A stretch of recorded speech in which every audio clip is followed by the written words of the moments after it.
Welcome! Today we are going to review foods and drinks from 3 different cookbooks in no specific order. They are Number 1. The Confederate Receipt Book. It was a book that focused on cooking during times of shortages. A lot of these recipes were later used during the Great Depression. It was originally written in a house in Richmond, Virginia, while the whole town was under strict naval blockade. This prevented a lot of foods from reaching the South, which up to that point had been focusing on growing cash crops and not food. It was originally printed on polka dot wallpaper, as there were shortages of regular paper during the time. Number 2. The second book is The Frugal Housewife. This was a similar book that was popular among pioneers.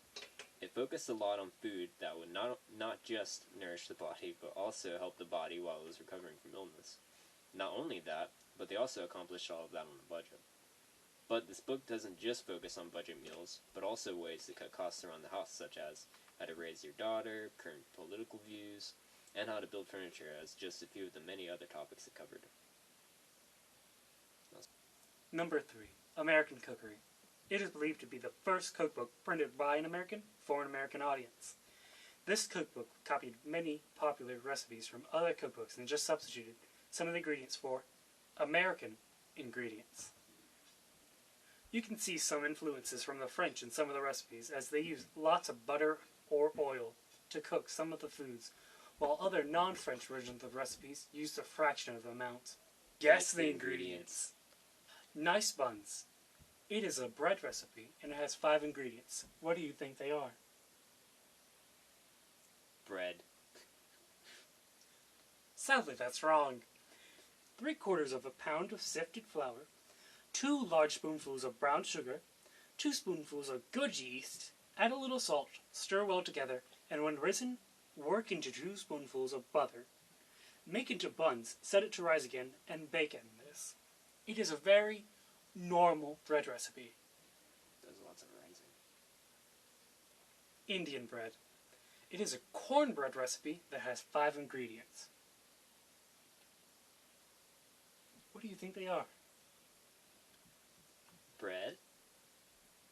And? And? Bread and bread and bread. Thank you. Sadly, that was wrong. 1 quart of buttermilk, 1 quart of cornmeal, 1 quart of coarse flour, 1 cup of molasses, and add a little soda and salt. Wow. A very normal cornbread recipe. A little too much flour for my taste, though. Apple pie without apples. It is a very normal apple pie recipe with 6 ingredients. What do you think they are? I don't know. What do you think the first ingredient is? Not apples? And? Even more not apples. And? Even more? And? More. And? And more. What do you think pies have? In general. Not apples? Sadly, that's wrong. They have a crust. The recipe is: to 1 small bowl of crackers that have been soaked until no hard parts remain, add 1 teaspoon of tartric acid, sweeten to your taste, add some butter, and a very little nutmeg. As you can see, this recipe was made under, shortages, as it has a lot of just substituting just for taste. I mean, it's calling itself apple pie when it's just soaked crackers with sugar and a little bit of acid. I mean, they're just making do. I mean, they're just trying to get a dessert on the table that they're like, that tastes somewhat good. My life is a little bit better now that I've eaten this during these trying times. Yeah, so they're not just eating plain Goulash and mush. Yes. Slop. Yeah, official oysters.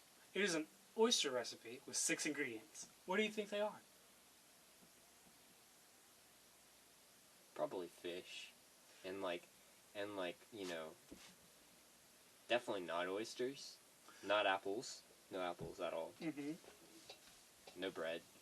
Now, sadly, it goes a more vegetarian route than what you were describing. Although it is not technically vegan because it uses egg and butter, It is very close to, it's a very good vegan recipe. I mean, vegetarian recipe. 1. Take young green corn, grated in a dish. To 1 pint of this, add 1 egg, well beaten, a small teacup of flour, 2 or 3 tablespoons of butter, some salt and pepper. Mix them all together.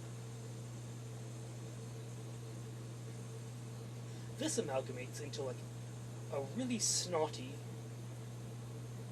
concoction that has a little bit of like chewiness, which at the time oysters were really popular as a endurance enhancer in some very strenuous activities, though it was very hard to eat them outside of the coastal area, as they went bad really easily and people got food poisoning. So whenever they went out anywhere away from the coastal areas, they want to eat oysters as they're very fancy and expensive. And they can just eat this instead and have the same experience of eating something disgusting. Yes. Indian saccharines. It is a recipe for provisions on a trip, with 2 ingredients. What do you think they are? Rice and bread. Very close. It is cornmeal and brown sugar. That wasn't tomato. You caramelize the brown sugar, and then mix the cornmeal in, and then you lay it out and harden it. And then you slowly can like whittle down on it to get sugar and corn, which is very nutritious and energy giving. I would not recommend biting into it at all. They describe shaving it off a little bit as you need it. That actually sounds pretty good. Yes, it does. Tomato catsup. It is a very normal catsup recipe with 7 ingredients. What do you think they are? Tomatoes, cats, and bread. Sadly, you're missing 4 ingredients. Nice catsup may be made with 4 quarts of tomatoes, 1 pint of vinegar, 3 tablespoons of salt, 2 of mustard, 2 of black pepper, 3 red peppers broken, half an ounce of allspice or mace.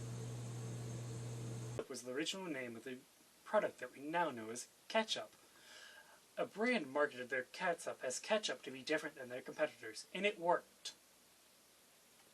Calf's head. It is a very normal meat stew-like dish with an unspecified amount of ingredients.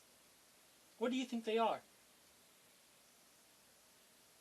Beef. Yes. And water and salt and blood. Lots of blood. Sadly, they didn't use the blood in this recipe, but they did use all the other usually discarded parts of the cow as they were having shortages and they needed to use all the cow to get sustenance and save on money.